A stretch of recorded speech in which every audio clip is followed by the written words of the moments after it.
2021년 10월 3일 10월 첫째 주 주일 난 예배를 우리 하나님께 드리겠습니다. 다 같이 묵상기도 하시겠습니다.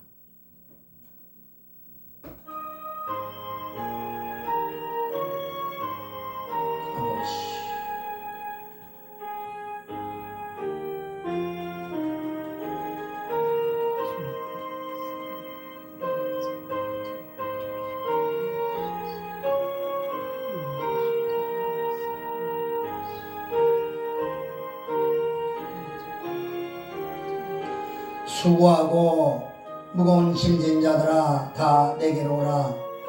내가 너희를 쉬게 하리라. 나는 마음이 온유하고 겸손하니 나의 멍에를 메고 내게 배우라. 그러면 너희 마음이 쉼을 얻으리니 이는 내 멍에는 쉽고 내 짐은 가벼움이라 하시니라. 살아계신 하나님, 불꽃 같은 눈으로 우리를 그어보시고 온 천하 만물을 주관하시며 다스리시며 섭리하신 우리 하나님 아버지, 오늘도 2021년 10월 3일 주일을 맞아서 오늘도 주님 전에 미산 성실교회에 나왔습니다. 오늘도 드리는 이 예배를 통하여서 우리 자신 신령과 진정으로 드리는 참다운 산 예배가 되어서 하나님께는 영광이요 우리에게는 참으로 주님 주시는 말씀과 기도의 큰 은혜가 넘치게 하여 주시옵소서. 예배 시동을 주께 의지하오며 우리 구주 예수 그리스도의 이름으로 감사하며 간절히 기도하옵나이다. 아멘. 오늘 우리에게 주시는 하나님의 말씀은 마태복음 5장 1절부터 3절 말씀입니다. 마태복음 5장 1절부터 3절 산상수훈 첫 번째 복의 말씀입니다. 같이 읽겠습니다. 예수께서 무리를 보시고 산에 올라가 앉으시니 제자들이 나온지라 입을 열어 가르쳐 가라사대 심령이 가난한 자는 복이 있나니 천국이 저희 것이며 애통하는 자는 나니 저희가 위로를 받을 것이며. 오늘 4절까지만 보도록 하겠습니다. 예수님께서 말씀하신 마태복음 5장의 산상보호는 기독교의 황금률로 기독교인들에게는 보화가 가득한 창고와 같습니다. 이 세상 어느 곳에서도 발견할 수 없는 8가지의 복과 그 복을 소유한 자가 살아가는 삶의 자세, 그것을 축복의 산 카나틴 산에서 예수님께서 말씀하셨습니다.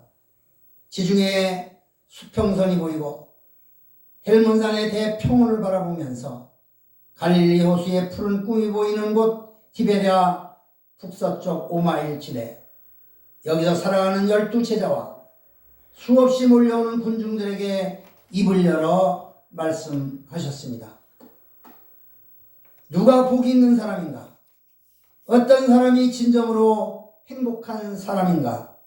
그런 질문에 축복의 산 아름다운 산 위에서 맑고 맑은 폭포수와 같은 축복의 말씀이 쏟아져 나왔습니다.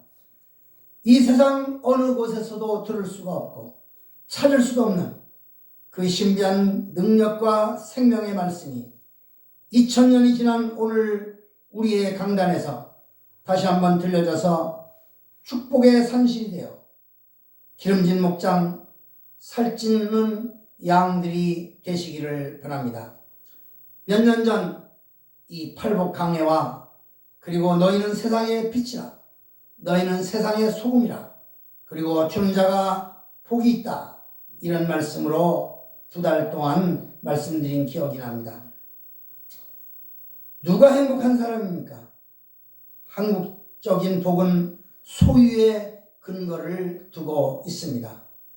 오래 장수하는 것, 수, 재산이 많은 것, 부, 명예를 얻는 것, 강령, 사람들 앞에 덕스러운 사람으로 보이는 것, 유호덕, 그리고 제 목숨 다해서 제대로 살다 죽는 아름다운 죽음, 고정명 등으로 복을 규정하고 있습니다.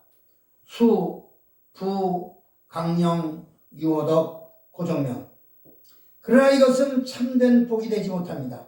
이것은 땅 위에서 잠깐 누리는, 길어봐야 80년, 100년 누리는 잠깐의 기쁨은 될 수 있으나 영원하지는 못합니다. 우리 기독교인들이 누려야 할 복은 정말 영원한 것입니다. 없어지지 않는 것이며 땅 위에 있는 것이 아니라 하늘나라에 있는 것이고, 그 하늘나라에 있는 그 복을 찾을 때에 이 땅에서도 행복한 삶을 누릴 수가 있습니다. 바로 우리 주님께서 말씀하신 역설적인 진리입니다. 8가지의 복은 그러기에 더욱 귀하고 소중한 것입니다. 이 땅에서 얻을 수 없는 복입니다. 그 중에 오늘 첫 번째가 심령이 가난한 자가 복이 있는 자라고 말씀하고 있습니다. 그럼 먼저 심령이 가난한 자는 어떤 사람을 말합니까? 이 말은 육신적인 물질의 가난이나 또 하나 보지 않으며 우리가 흔히들 생각하는 가난한 자, 돈 없는 자를 말하는 것이 아닙니다. 예수님께서 물질이 가난을 예찬하시지 않았습니다. 만약에 물질이 가난한 자가 복이 있다고 했다면 그 당시 다른 무리들은 환호성을 올리며 좋아했을 것입니다. 왜냐하면 우리 주님을 따르는 무리들이 거의 다 서민층 사람들이었고 물질이 적은 가난한 사람들이었기 때문입니다. 주님은 결코 물질적으로 가난한 사람들을 격려하신 설교가 아닌 것입니다. 마음의 가난을 말씀하시면서 영혼에 깊숙이 내면 속에 깊이 간직되어 있는 숨은 인격을 말씀하셨습니다. 이 세상에서는 물질이 부여해도 마음은 가난한 자가 많습니다. 또한 물질이 가난하면서도 마음은 가난하지 않는 사람들도 있습니다. 라오디게아 교회의 모습은 물질의 부여 때문에 마음이 가난한 줄 모르고 자신의 모습을 잃어버린 사건이 계시록 3장 17절에 기록되어 있습니다. 그래서 주님이 오히려 그들을 보고 토해내 버리시겠다고 경고하셨으며 너희 자신의 모습을 발견하라고 하셨습니다. 오늘날의 모습이 이 라오디게아 교회의 모습입니다. 심령이 가난한 자는 물질이 부여해도 마음은 가난해야 될 인격입니다. 소유보다는 존재의 가치에 목적이 있는 것입니다. 그러면 구체적으로 이 심령이 가난하다는 말은 무슨 말입니까? 첫 번째로 겸손한 마음입니다. 예수님은 마태복음 11장 29절에 나는 마음이 온유하고 겸손하다고 하셨습니다. 예수님은 친히 하늘의 영광을 버리시고 인간의 육신의 모습을 입으시고 종의 모습으로 이 땅에 낮아지신 비하의 신분을 소유하셨습니다. 주님께서 가르치신 겸손한 마음은 의식이나 위선이 없이 진정으로 자신을 낮추는 마음의 소유자인 것입니다. 여기 가난이라고 하는 말은 헬라어로 푸토코스라고 하는데 이건 철저하게 가난하여서 가장 밑바탕까지 내려가는 것을 의미합니다. 즉, 더 이상 기대할 수 없는 상태를 말합니다. 가난한 마음, 겸손한 마음은 이런 마음입니다. 주님을 필요로 하는 의로운 마음입니다. 성 어거스틴에게 제자들이 찾아와서 이런 질문을 했습니다. 선생님, 그리스도인이 지켜야 될 최고의 덕이 무엇입니까? 이렇게 물을 때 첫째, 겸손이다. 그러면 둘째는 무엇입니까? 둘째도 겸손이다. 그러면 세 번째는 무엇입니까? 셋째도 겸손이다. 이것이 겸손이라면 그러면 교만은 무엇을 말합니까? 내가 지극히 겸손하다고 생각하는 사람, 바로 그 사람이 오히려 교만한 사람입니다. 겸손한 사람은 하는 척하는 외식과 위선의 옷을 벗어버리고 스스로 자신의 부족함을 인정하고 주님 앞에 설 줄 아는 사람입니다. 물은 낮은 대로 고이게 되어 있습니다. 알곡은 익으면 익을수록 고개를 숙이게 되어 있습니다. 겸손한 마음을 가진 사람, 이런 사람이 고개를 숙이는 사람이요 복이 있는 사람입니다. 두 번째, 복 있는 사람의 특징, 마음이 겸손한 사람의 특징은 자신이 죄인임을 깨달아 통회하는 마음을 가진 사람입니다. 이사야서 66장 2절의 말씀이 마음이 가난하고 심령이 통회하는 마음이 가난한 자라고 말합니다. 시편 51편 17절에도 하나님의 구하시는 제사는 상한 심령이라 하나님이여 상하고 통회하는 마음을 주께서 멸시치 아니하시리라고 하셨습니다. 다윗은 철저히 자신이 죄인임을 고백하고 인정하는 마음을 가졌습니다.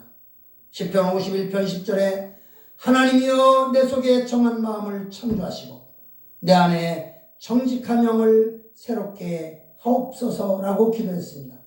예수님 당시에 바리새인이나 서기관들은 자신의 의를 자랑하거나 나타내기를 좋아했습니다. 오늘날도 마찬가지입니다.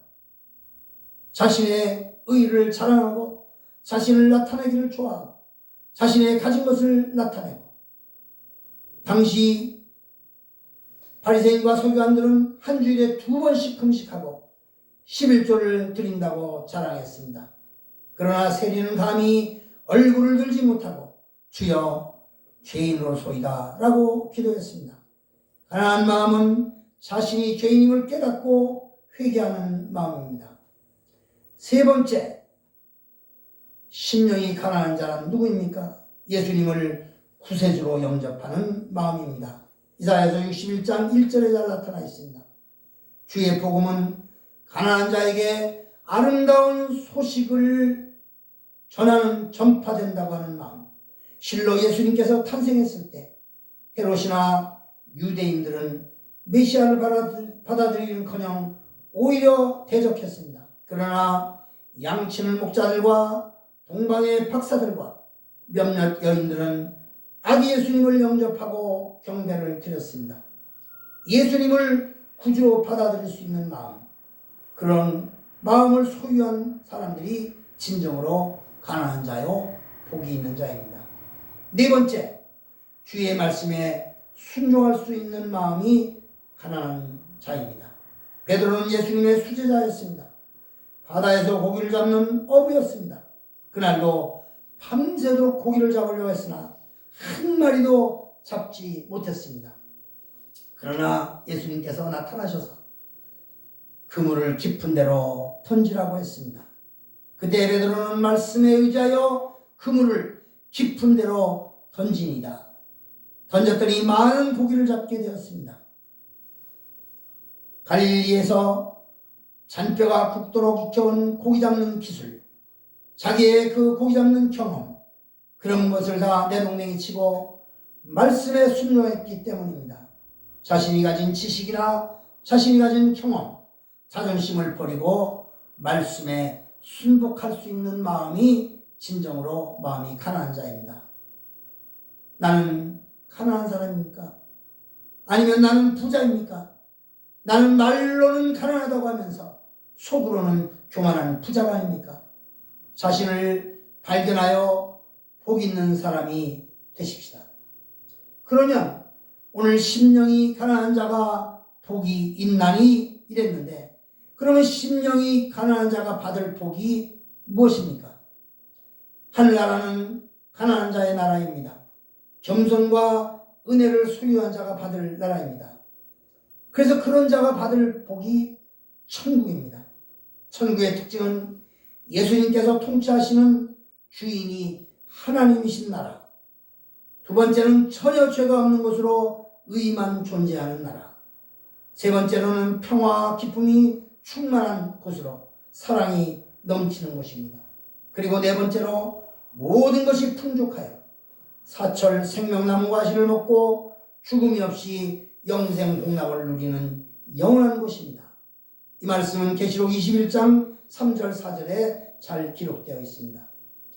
모든 눈물을 그 눈에서 씻기시네 다시는 사망이 없고 애통하는 것이나 아픈 것이 다시 있지 아니하리니 처음 것들이 다 지나갔음이라 말씀하셨습니다. 그러면 마음이 가난한 자가 받을 복은 무엇입니까? 첫째, 심령의 평안과 기쁨을 소유하는 심중천국을 이루는 사람입니다. 하늘나라는 우리의 마음부터 시작합니다.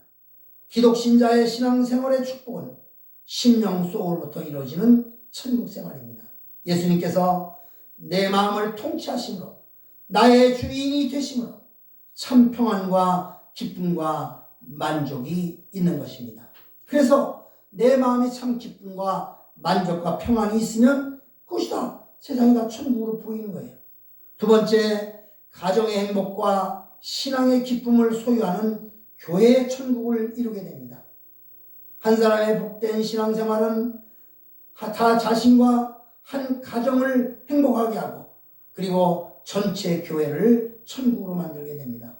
마음의 천국을 이룬 성도들이 모여서 가정을 이루고 그런 가정이 교회를 이루고 그리고 그런 교회가 천국을 만들게 되고, 그러나 한 사람의 잘못된 신앙은 전체를 지옥으로 만들게 되는 것입니다.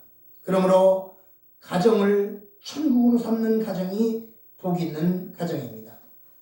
세 번째로 심령이 가난한 자가 받을 천국의 복은 영원한 무궁한 천상 천국을 만드는 것입니다. 이 땅에서 주님의 마음을 가진 자가 저 영원한 영생을 누리는 천국을 소유하게 되는 것입니다. 먼저 내 안에 천국이 이루어지고 내 가정의 천국이 이루어지고 내 교회의 천국이 이루어질 때 천국은 주님과 함께하는 생활이 되는 것입니다. 그러므로 마음이 가난한 자가 받을 복은 심중의 천국이요, 가정의 천국이요, 교회의 천국이요, 그리고 영원한 천상 천국을 만들고 사는 것입니다. 마지막 결론입니다. 오늘의 우리의 모습을 보십시다. 우리의 주변을 보십시다. 누가 많이 가졌느냐? 누가 높으냐? 누가 제일이냐? 누가 많이 배웠느냐? 누가 많은 권력을 가졌느냐? 그런 소유욕을 자랑하며 그 소유의 많고 적음이 복 있는 사람의 평가 기준이 되는 안타까운 현실이 오늘날의 현실입니다. 그래서 어떻게 하면 더 많이 가지고 싶어하고 더 높고 싶어하고 더 많이 배워서 교만하기 십상이고, 그리고 누가 제일 잘하느냐, 그리고 또 누가 권력을 가졌느냐, 이런 것에 너무나 평가 기준이 되고 그것만 찾다 보니까 사람이 사람됨을 잃어버리고 그리고 천국을 소유하지 못하고 심령이 가난한 자들이 되지 못하는 것입니다. 오늘 이런 안타까운 현실을 세상을 바라보면서 오늘의 나의 교만함과 나의 아집과 편견, 자만심이 있다면 그것을 벗어버리고 내 모습 이대로 위장하지 않고 진정으로 나는 겸손한 자인가 스스로 나 자신을 발견해 보면서 심령이 가난한 자가 되시기를 바랍니다. 이것만이 천국을 소유한 자입니다. 예수 그리스도의 형상이 내 안에 이루어져서 천국의 기쁨을 누려 어떤 형편이든지 어떤 환경이든지 어떤 처지에 놓여 있든지 천국의 기쁨을 맛볼 수 있기를 주님의 이름으로 축원합니다. 아멘. 기도하겠습니다. 살아계신 하나님 아버지, 오늘도 이제 수년 만에 이제 산상복원에 나타난 팔복을 강의하고자 오늘 첫 번째 예수께서 무리를 보시고 산에 올라 앉으셔서 제자들이 나올 때에 많은 군중들이 왔을 때 입을 열어 가르쳐 말씀하시면서 심령이 가난한 자는 복이 있나니 천국이 저희 것이며 말씀을 시작했습니다. 누가 천국을 소유할 자입니까? 심령이 가난한 자요. 심령이 가난한 자가 누구입니까? 주님의 마음을 담는 자요, 겸손한 마음이요, 자신이 죄인임을 깨달아 통회하는 마음이요, 예수님을 구세주로 영접하는 마음이 심령이 가난한 자라 했사오니 주여 저희들도 예수님을 영접하고 예수님 앞에 겸손한 태도로 순종하고 그리고 예수님을 나의 구세주로 영접하여 정말 내 마음속에 평안과 기쁨을 누리게 해주시니 참으로 감사합니다. 이제 이 땅에서 내 심령 천국을 이루고 가정 천국을 이루고 교회 천국을 이루고 그리고 천상 천국을 소망하면서 바라보는 심령으로 살아가는 우리 모두가 되게 하여 주시옵소서. 말씀에 순종할 수 있는 마음을 주옵소서.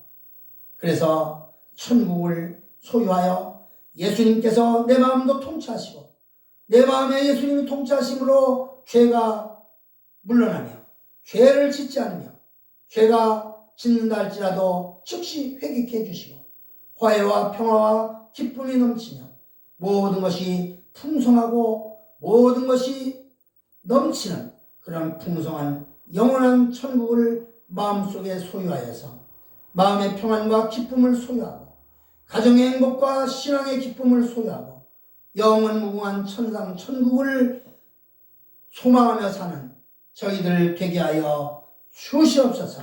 그래서 잠시 잠깐 사는 이 땅 위에서 마음의 천국을 누리며 하나님의 말씀 속에서 주님 안에서 늘 찬송하며 기도하며 말씀을 상고하며 기쁨을 누리며 이 땅에서도 천국의 기쁨을 누리며 살다가 영원한 천국으로 주님 부르시는 그날 갈 수 있게 하여 주시옵소서.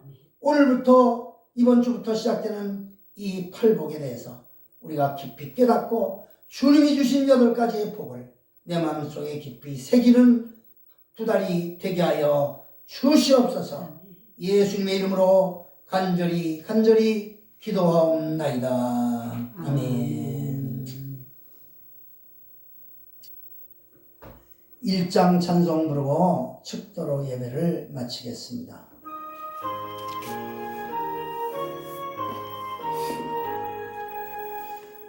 만복의 근원 하나님 온 백성 찬송 드리고 저 천사여 찬송하세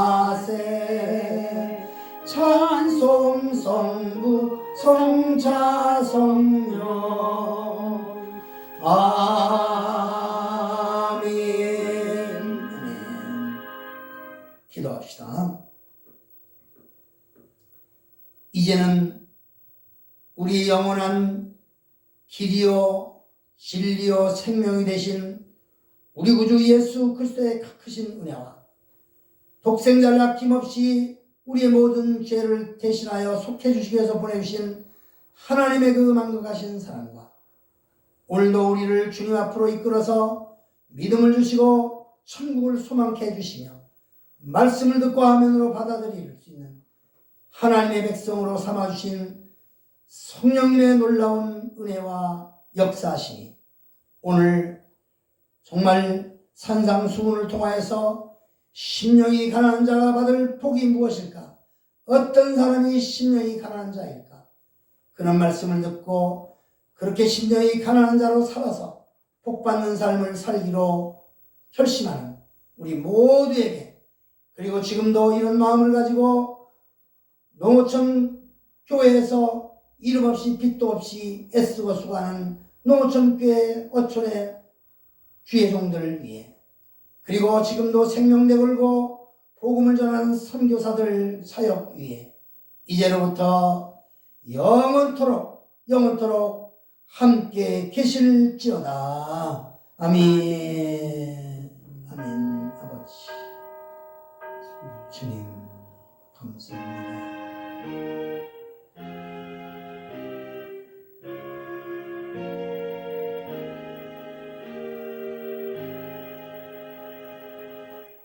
감사합니다. 하나님께 영광입니다.